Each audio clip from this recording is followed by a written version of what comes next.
స్వచ్ఛతాహి సేవా కార్యక్రమంలో వీడియో పెడుతున్నా 4 ఫోటోస్ తీసుకొని తర్వాత వీడియో పెడుతున్నాం.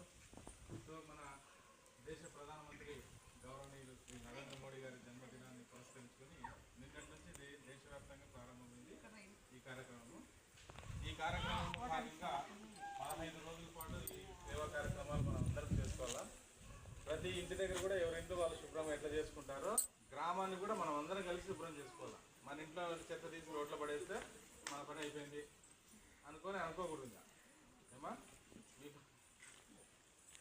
మేము మీ ఇంట్లో వేసేది మీరు మా ఇంట్లో వేస్తే మొత్తానికి ఎక్కడ చెత్త అక్కడే ఉంటుంది, అంతే కదా.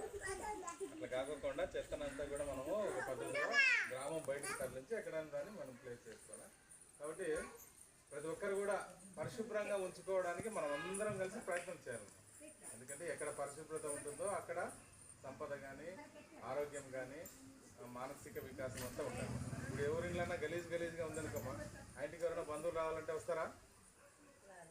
చూస్తానే అట్లా ఇంటికి వెళ్ళిపోతారు. ఎక్కడైతే పరిశుభ్రంగా ఉంటుందో బాగా ఉంటే ఈ అమ్మాయి ఇంటిని చూసి ఇల్లాన్ని చూడండి. అంటే ముందు ఇంటిని చూడాలా, ఇంటిని చూస్తేనే అర్థమైపోతుంది ఈ అమ్మాయి ఎంత బాధ పెడుతుంది.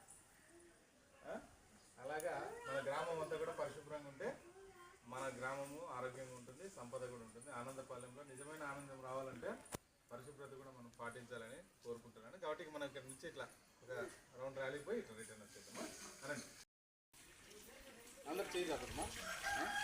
ఆనందపాలెం గ్రామస్తులమైన మేము స్వచ్ఛతా హీ సేవ కార్యక్రమంలో భాగంగా మా గ్రామాన్ని పరిశుభ్రంగా ఉంచుకుంటామని ప్రతిజ్ఞ చేయుచున్నాము. జై హింద్. రైట్.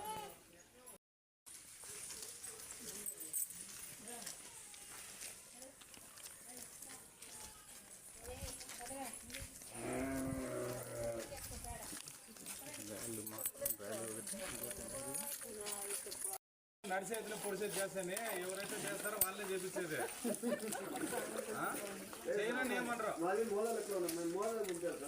మీరు వాళ్ళ లెక్కలో ఉన్నారని వాళ్ళు చెప్తారు. మా గురుకులంతా మీరంతా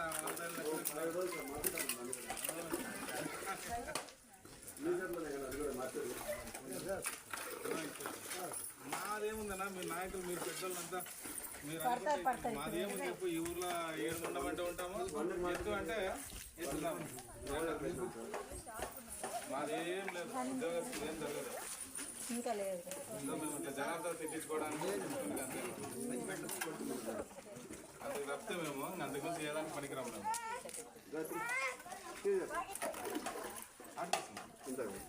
మేము అవసరం చేస్తాం.